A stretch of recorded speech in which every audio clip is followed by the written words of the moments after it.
Góðan daginn og velkomin í hlaðvarp Almenna lífeyrissjóðsins, fyrsta hlaðvarp sem lífeyrismál á Íslandi. Í þessum þætti ætlum við að fjalla fjárfestingarstefnu sjóðsins fyrir árið 2021.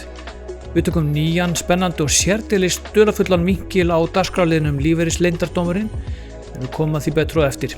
Í dagskrárliðnum almennu lífeyrisorðabókinni ætlum við að taka fyrir fyrirbærið reiknað endurgjald og spreyta okkur á að útskýra það.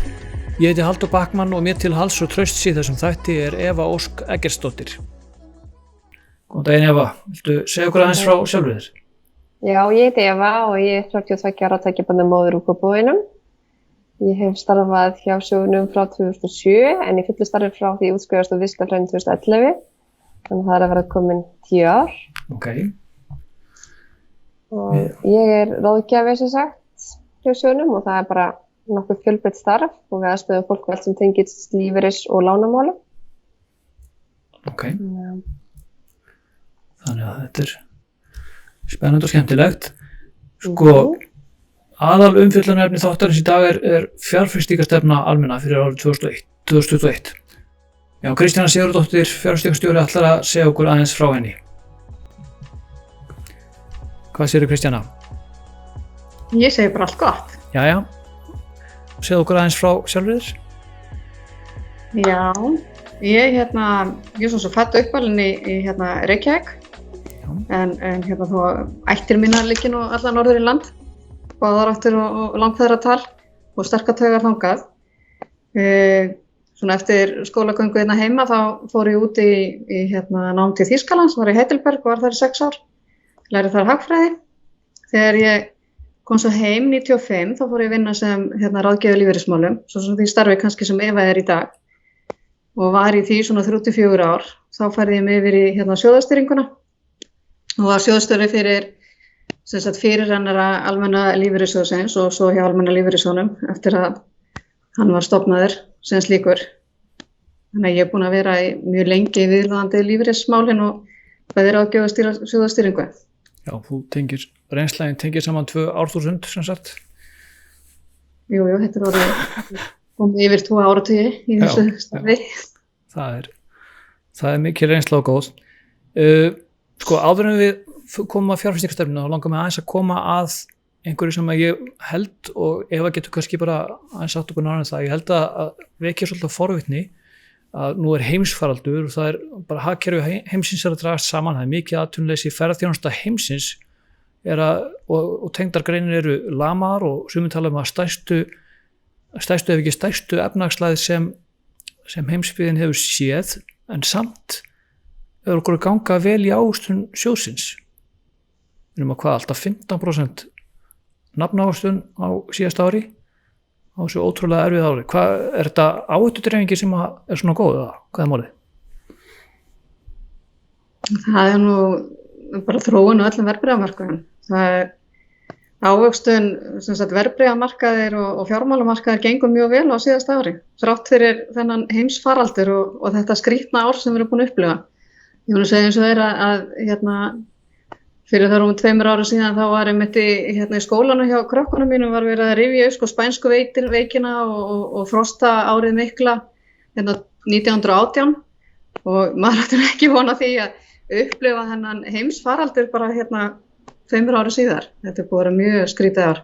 En allir eignamarkaðir gengur vel á síðasta ári. Bæði innlendi hlutabréfamarkaðurinn, erlendi hlutabréfamarkaðurinn og skuldabréfamarkaðurinn gengið mjög vel. Það er búin mjög góð ávöxtun á öllum eignamörkum á síðasta ári sem svo skila sér þá bara í góðri ávöxtun í öllum söfnum. Þannig að, já. Já, ég skildi samt ekki, en hvað Það er kannski einhverju leyti lækkun á ávöxtunarkröfu, stýrivextir allra seðlabanka, bæði Evrópu, Bandaríkjanna, Japan, þetta liggur alltaf verið með yfir 0 og þegar að vextir lækka að þá hækkar yfirleitt eða hækkar eignir í verði. Það hækkar eignamat annar eigna að gera það.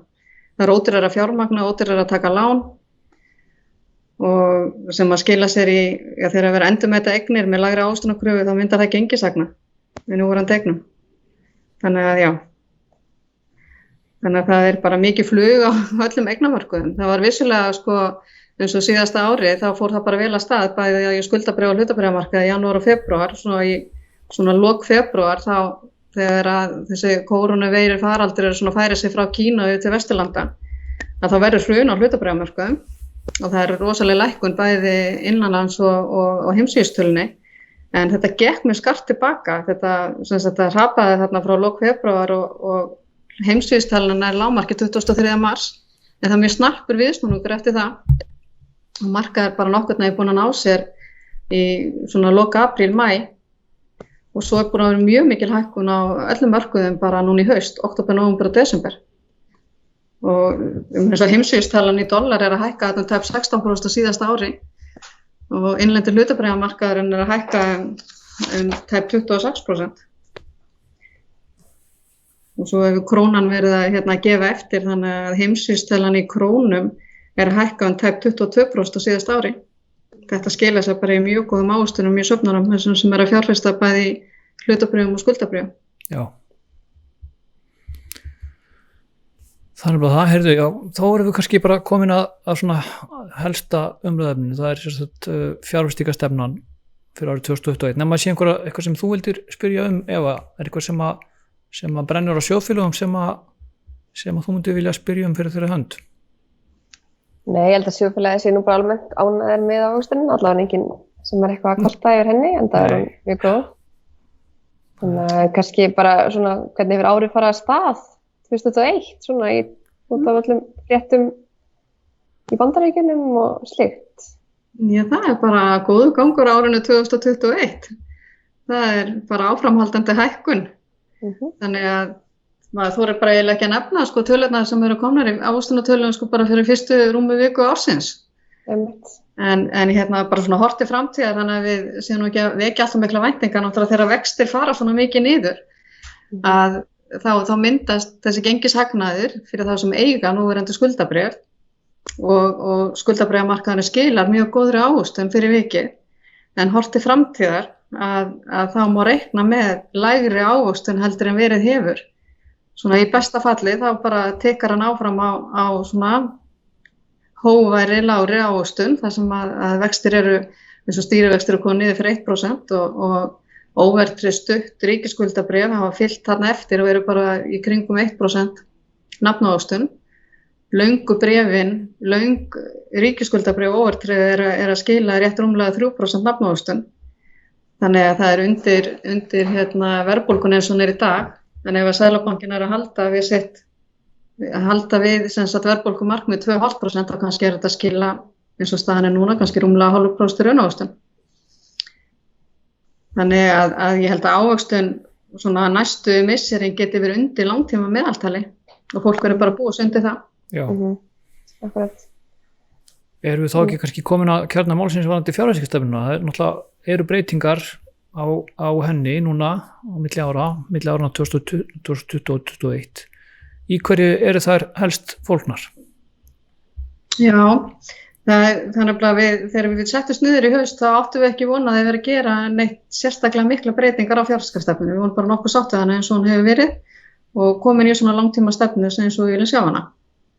En síðan til dæmis þessi mikla breytingar á vaxtamarkaði að þá fórum við að horfa meira á ævisafn 3 og væntri ávöxtun þar og niðurstaðan úr þeirri umræðu var að breyta fjárfestingarstefnu ævisafn 3 þannig að það svona helsta breytingin var gerð þar, það svona stóra breytingin að nú gerum við ráð fyrir 70% í skuldabréfum og innlánum sem langtíma stefnu í ævisafn 3 og 30% í hlutabréfum. En þetta var 80% í skuldabréfum innlánum og svo 20% í hlutabréfum. Það svona stóra breytingin og náttúrulega markmiði henni að reyna að hækka að vænta langtíma ávöxtun ævisafn 3. Þegar stefnan var sett 1998 þá var hægt að kaupa ríkisskuldabréf, löng ríkisskuldabréf á svona kringum 5% raunávöxtun.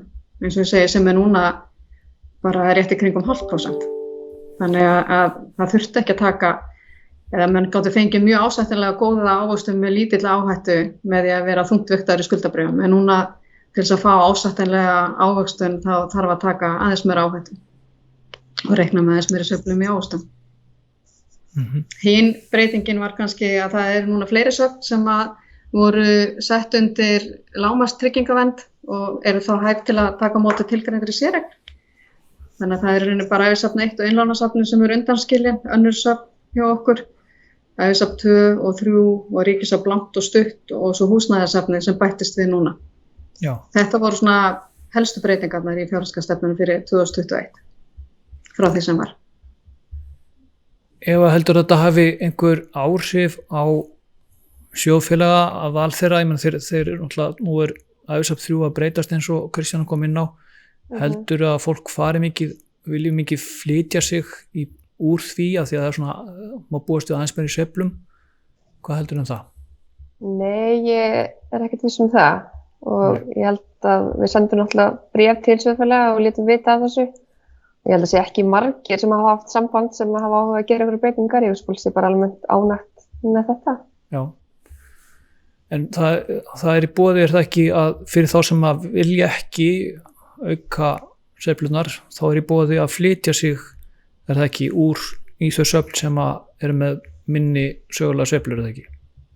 Jú, akkurat. Hvert er þá, það er þá hvað innlánasafnið, húsnæðissafnið og ríkissafn stutt sem að hægt er að flytja sér í? Já, ok. Er einhverju fleiri flettir sem að ykkur dettur í hug varandi þetta, varandi fjárfestingarstefnuna og hvað áhrif þetta er að hafa?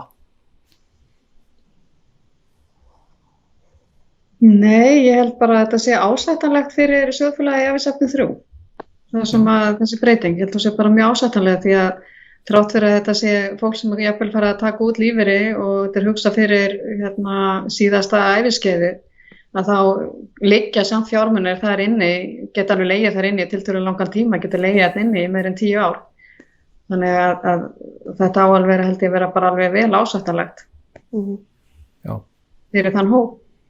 Já, ég finna sérstaklega líka bara að það er borið saman við það að nú er eins og komst inn á ávöxtun skuldabréfa að síga. Hún er ekki eins góð og hefur verið og þá hann búist við að langtíma ávöxtun af þessu dræst saman, þannig að það ætti að vera betra. Við erum búin að vera eins og segja í stöður í vaxtalækkun meira að minna síðastliðin meira en 20 ár, 25, 20, 30 ár. Vextir hafa aldrei verið eins lágir á Íslandi eins og þeir eru núna og það hefur skilað sér bara í mjög góður ávöxtun og skuldabréfamarkaði bara heilt yfir.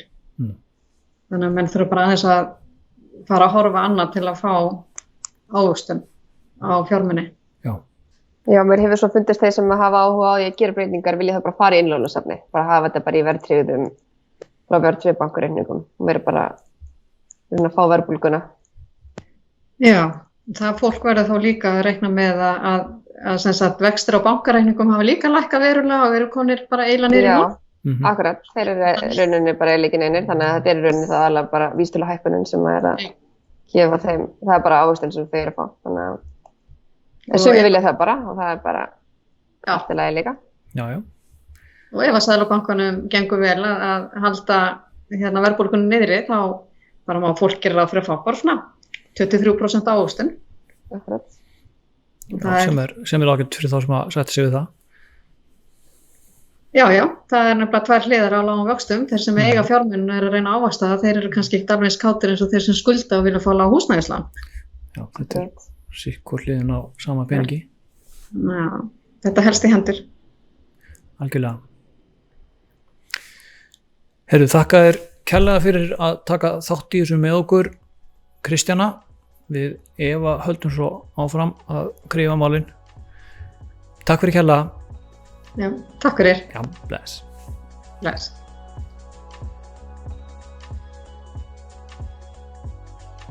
Eins og komið var inn á í innganginum þá ætlum við að taka svolítinn snúning á liðnum lífeyris leyndardómurinn. Hugmyndin með þessum lið var og er að fá aðsenda spurningu utan á bæ lífeyrismál sem eftir vill er búin að vera lengi þangað viðkomandi á þess að hann eða hún þori að spyrja. Ætlunin er að halda því áfram síðar en gera undantekningu að þessu sinni. Ástæðan sú að sá sem hér talar, miðaldra akureyringur búsettur í Vesturbæ Reykjavíkur, klaufaðist í miðaldurinn sinni til þess að birta fyrsta hlaðvarpsþáttinn beint á eigin fésbókasíðu í stað fésbókasíðu almenna. Þá skipti engum tógum að nokkrir stríðnispúkar komu því snarlega á framfæri að þetta væri, gæsalappir opnast, minnst spennandi hlaðvarpsefni sem þau höfðu heyrt og settu mörg syfjutákn við færsluna. Þetta vakti talsverða kátínu hjá einhverjum og þar á meðal mér sjálfum sem nýbúinn að læra að gera grín að eigin klaufaskap og miðaldrun. Ég kaus sem sagt að taka þetta ekki nærri mér, verði ekki lítill í mér og hætta allri frekari hlaðvarpsgerð, heldur stíga skrefið tilbaka og skoða þetta í stærra samhengi. Gat verið að hér værum við með kjarna málsins, kannski eina leiðin til að vekja verðskuldaða og nauðsynlega athygli á lífeyrismálum að gera grín að því hversu óspennandi þau hljóma. Reynda fékk ég innlegg frá góðum fésbókavinni sem sagðist ekki skilja af hverju fólki þætti óspennandi að fræðast tekjumöguleika sína á efri árum. En af því að stríðnispúkinn sem fyrstur kom með athugasemdirnar mágkona mín sem býr á landsbyggðinni og af því að hún og sonur hennar voru að koma akkurat helgina eftir að hlaðvarpsþátturinn var birtur í heimsókn til okkar í Vesturbæinn. Þá nýtti ég mér samningsstöðuna og fékk hana til að taka þátt í þessu hlaðvarpi og setja fyrir svörum í liðnum lífeyris leyndardómurinn. Hér það sem okkur fór á milli. Herru, takk fyrir að vera gestur í hlaðvarpi almenna lífeyrissjóðsins sem hakkaði náttúrulega bara mörg spennustigum bara við það eitt að fá þig sem gest. Hvernig, var það nokkuð biturt komment hjá mér? Nei, ekkert svakar. Svo. Nei. Ég er búinn að segja hans frá því að þú ert mágkona mín, en segðu mér hans frá sjálfur þér. Já, ég heiti Þóra. Já, hvað meira? Margrét, kölluð Þóra Magga. Já. Ég bý í Stykkishólmi. Ég 43 ára. Ég starfa sem kennari og fyrirtækjaeigandi. Já, viltu vita eitthvað meira? Þetta var gert. Ég vildi bara byrja þig bara hreint út. Bara af hverju er hlaðvarp lífeyrismál ekkert spennandi? Að því sko, í alvörinu, þetta bara svo opbáslega bara hugtakið lífeyrissjóðsmál. Það bara rosalega niðurdrepandi. Ertu bara að sofna strax niður í orðinu það? Ég sofna lífeyrissjóðsmál. Þetta bara eitthvað svona, þetta svo fjarlægst til manni. Það svo fáið sem að tengja við þetta og þetta yfirleitt eitthvað svona fullt af hugtökum og mállýsku í þessu sem að þeir sem hafa ekki áhuga á þessu, þeir bara tengi ekki við. Þetta svona eins og ég sagti, þetta svona svipað sem ég myndi fara að lesa prjóna uppskrift fyrir þig. Já. Þetta svona, ég held í grunninn að þetta sé bara svo ógeðslega fjarlægt fólki. Ertu mikið að hlusta á hlaður? Já. Hvaða hlaðvarp eru það? Er það svona eitthvað skemmtiefni eða halló eða hvað heitir það? Hæ, ég hlusta á hæ, ég hlusta sjálf að Tryggva og svo hlusta ég á hlaðvörp bara tengt minni vinnu, svona einhver menntavarp og önnur hlaðvörp sem tengjast kennslu og í kringu það og eitthvað sem ég get nýtt mér í starfi og í starfinu mínu sem kennari. Já. Þannig að, og það sem ég ekki starffræði kennari eða vinn með eitthvað svoleiðis, þá myndi ég mögulega ekki velja hlaðvarp fyrir kennslu lífeyrissjóðsmál. Eins og þetta mikilvægt, þá held ég þessi ótrúlega stór hópur sem einmitt bara svona hristir hausinn og hugsa bara, það eitthvað sem að sér hann þetta og ég borga alltaf í þetta og ég bara treysti þeim. Já, og það náttúrulega, það meikar alveg sens að vissu marki, þannig að sko, allavega hjá ykkur sem eru á vinnustæðinu sem eru kennarar, það náttúrulega bara ákveðin lífeyrissjóður sem sér þeirra mál og kennarar geta alltaf jafna ekki valið lífeyrissjóð. Það er kjarasamningsbundið. Það er svoleiðis réttingum helmingin af fólki á vinnumarkaði. Þau geta ekki valið innan gæsalappa. Það er ákveðin sjóður sem er svona starfsgreinasjóður fyrir þá starfsgrein sem þeir eru í. Það hafa náttúrulega allar starfstéttir og starfsgreinar sín hugtök og en ég veit ekki, sitt fagmál en kannski að því maður alltaf einhvern veginn á hverjum degi að einfalda og koma til skila einhverju efni til nemanda sinna, þá kannski vill maður fá eins framreikta á einhverju efni sem maður skilur ekki sjálfur. Já, það svona almenna ráðgjöfin raun og veru hjá þér að huga að því að reyna að einfalda framsetningu efnisins. Það er kannski bara búið til kynningarefni fyrir mismunandi aldurshópa. Þessi liður sem við erum að tala saman undir, sem heitir lífeyrisleyndardómurinn, hann náttúrulega hann einmitt hugsaður sem það að allar þessar brennandi spurningar lífeyrismál sem þú hefur haft í tankanum en hafðir ekki þorað að spyrja, skilur. Það er pælingin svona í grunninn, sko. Já. Það brenna aldrei spurningar á mér varðandi lífeyrismál. En núna ég samt búin að vekja forvitni hjá þér, sko. Þú ætlar aðeins að kíkja á þarna. Já, bara svona. Reksturinn, sko. Já, það er bara sá sem sér þetta. Hann fær bara þetta verkefni. Já, kíkja á. Ég sé ekki þetta því að ég hef engan áhuga á því. Þú ert ekki í bókhaldinu. Ég er ekki í bókhaldinu. Nei. Það er síðasta sem myndi taka mig fyrir hendur. Já. En jú, sannarlega mikilvægt málefni og eiga allir að vera að spá í og hvort þetta sé fólk farin í áhyggjulaust ævikvöld. Hvernig það bara hafa sínum málum, það getur bara skipt máli. Það getur náttúrulega skipt rosa miklu máli, en ég veit það ekki. Já, ég gerum alveg grein fyrir því, að við erum ekki að keppa við hæ eða þessum hlaðvörpum í skemmtanagildi, en kannski í verðmæti, í mikilvægi. Þið erum tengt bara fræðslugildi einhvern veginn. Já, mikilvægi er alveg klárlega til staðar. Já. Gera þetta nógu spennandi til þess að fólk nenni að setja sig inn í þetta. Já, það er bara að passa að það verði ekki, skilurðu, ekki of háfleygt og of miklu svona eitthvað spekingaspjalla og þannig að málefni fyrir almenning verði bara þurrt og fólk skiptir yfir á áhugaverðari podcast. Já. Orðræðan, hvað maður segir og hvernig maður segir það og bara, það er náttúrulega engar spurningar eru rangar spurningar, af því að ef við spyrjum ekki spurningarna þá þá fræðist við ekki og þá vitum við ekki betur, sko. En bara einhvern veginn að þá þarf að svara einhvern veginn þannig að sé vera að svara spurningum þannig að hinn almenni Jói eða Sigga eða eitthvað sem að veit lítið þetta, hann getur skilið svarið. Ekki að fara að skreita með einhverju svona einhverju tungumáli.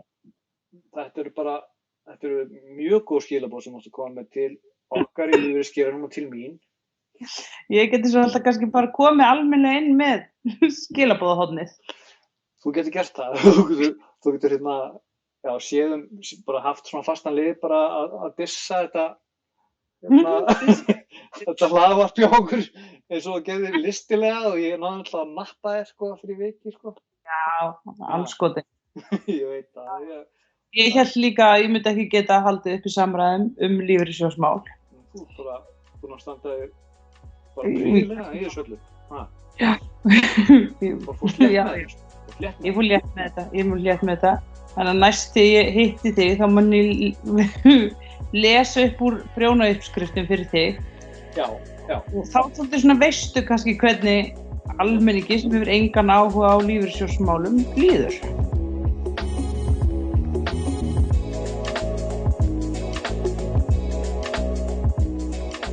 Lokaatriði í þættinum er liður sem við köllum almenna lífeyrisorðabókin, þar sem við tökum fyrir eitt hugtak lífeyrismál eða fjármál og gerum tilraun til að útskýra það á mannamáli. Að þessu sinni ætlum við að taka fyrir fyrirbærið reiknað endurgjald. Þetta er nú væntanlega eitthvað sem þú þarft að útskýra fyrir fólki á til, eða er það ekki? Jú, það passar. En þetta er í rauninni frekar einfalt, svona allavega í grunninn. Þetta er í rauninni bara, reiknað endurgjald er bara heildarlaun og allir sem starfa við eigin atvinnurekstur eiga að reikna sér laun og af þessu reikna endurgjaldi eða launum þar sem greiða staðgreiðsluna, tryggingagjald og iðgjaldi lífeyrissjóð. Það var lágmarkið 12%. Þannig að þetta er raun og veru bara, hvað segir maður, svona bókhaldslegt hugtak yfir reiknu laun. Já, í rauninni. Okay. Og sem sagt á hverju ári setur ríkisskattstjóri reglur lágmark reiknaðs endurgjald sem tekur það mið af raunverulegu tekjum fyrir sambærileg störf. Þannig að það er bara rauninni hver og ein grein er bara með eitthvað lágmark. En ef að launin eru síðan herri, þá þarf náttúrulega að gefa upp herri laun heldur en þetta lágmark. Já. Og maður þarf að reikna sér endurgjald hvort sem maður er einstaklingur með rekstur og eigin kennitölu eða maður er með sjálfstæða rekstur á annarri kennitölu, fyrirtæki kennitölu. Það er bara sömu reglur sem gilda bæði formin. Ok. Þetta hljómaði miklu einfaldara þegar þú segir það og þegar þú útskýrði það heldur en reikna endurgjald. Það er bara eins og eitthvað sem maður lerar á kaffistofunni í KPMG eða eitthvað. Já, orðið kannski hljómar ekki svo einfalt, en þetta er í rauninni bara laun. Já, bara heildarlaun. Reiknu laun. Já. Glæsilegt. Laun fyrir skatt. Kærar þakkir fyrir þáttökuna í hlaðvarpinu okkar. Takk sem leis. Mér langar að þakka þeim sem tóku þátt í að gera þennan þátt með mér, þeim Þóru Margréti, Kristjánu og Evu, og ykkur hinum vil ég þakka fyrir að hlusta. Við viljum benda ykkur á að senda okkur hugmyndir að umfjöllunarefni, spurningar fyrir lífeyrisleyndardóminn eða hugtak lífeyrismál eða fjármál sem þið myndu vilja fá útskýringu á. Netfangið er almenni@almenni.is. Takk fyrir.